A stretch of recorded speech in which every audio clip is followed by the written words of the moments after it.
राधे राधे आप सभी बहनों को। आज मैं आपको नीमड़ी माता की कहानी सुनाने जा रही हूँ। एक शहर में एक सेठ सेठानी रहते थे। वह बहुत धनवान थे, लेकिन उनके कोई पुत्र नहीं था। सेठानी ने भादों की बड़ी तीज, जिसको सातुड़ी तीज भी कहते हैं, उसका व्रत किया और कहा, हे नीमड़ी माता, मेरे बेटा हो जाएगा तो मैं आपको 1.25 मण का सत्तू चढ़ाऊंगी। माता की कृपा से सेठानी को 90 महीने में लड़का हो गया। सेठानी ने सत्तू नहीं चढ़ाया। समय के साथ सेठानी के 7 बेटे हो गए, लेकिन सेठानी सत्तू चढ़ाना भूल गई। अब सेठानी के पहले बेटे का विवाह भी हो गया। सुहाग रात का दिन आया। उस दिन सोया तो आधी रात को सांप ने आकर डस लिया और उसकी मृत्यु हो गई। और इसी तरह उसके 6 बेटों के विवाह के दौरान मृत्यु हो गई। 7वें बेटे की सगाई आने लगी तो डर के मारे सेठ सेठानी मना करने लगे। गांव वालों के बहुत कहने व समझाने पर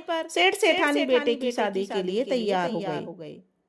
तब सेठानी ने कहा कि गांव वाले नहीं मानते हैं तो इसकी सगाई दूर देश में करके आओ।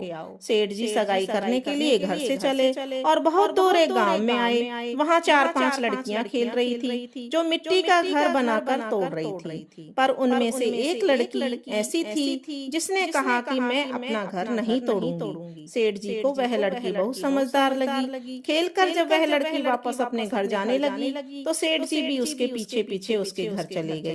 सेठ जी ने लड़की के माता पिता से बात करके अपनी लड़की की सगाई व विवाह की अपने लड़के की सगाई और विवाह की बात पक्की कर दी। घर आकर सेठ विवाह की तैयारी करके बेटे की बारात लेकर गया और बेटे की शादी संपन्न करवा दी। इस तरह 7वें बेटे की शादी भी हो गई। जब बारात विदा हुई तो लंबा सफर होने के कारण लड़की की माँ ने लड़की से कहा, मैं यह सत्तू और सीख डाल रही हूँ कि रास्ते में कहीं पर शाम को नीमड़ी माता की पूजा जरूर करना। नीमड़ी माता की कहानी सुनना, सत्तू पास लेना और कलपना निकाल कर ससुर जी को दे देना।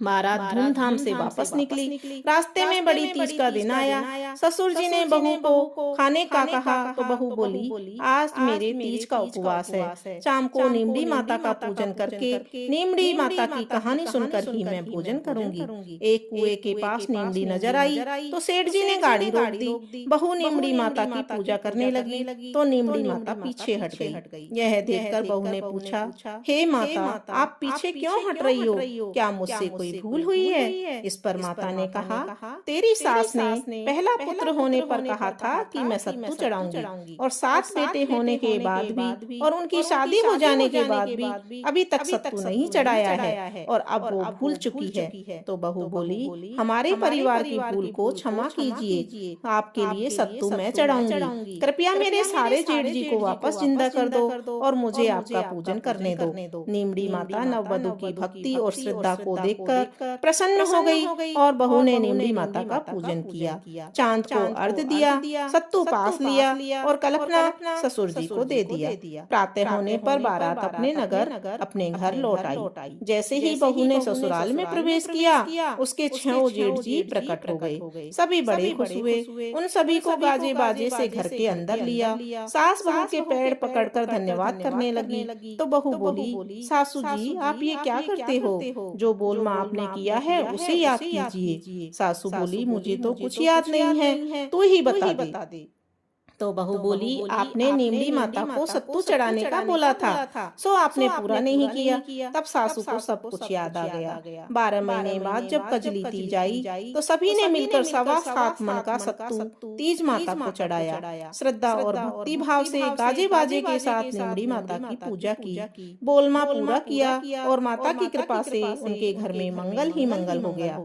हे भगवान, उनके जैसा आनंद हुआ वैसा सबके होवे। खोटी की खरी करना और अधूरी को पूरी करना, भूल चूक क्षमा करना। जो भी इस कथा को पढ़कर सुनकर जय नीमड़ी माता कमेंट बॉक्स में लिखे, उनकी सभी मनोकामनाएं पूरी करना। बोलो नीमड़ी माता की जय।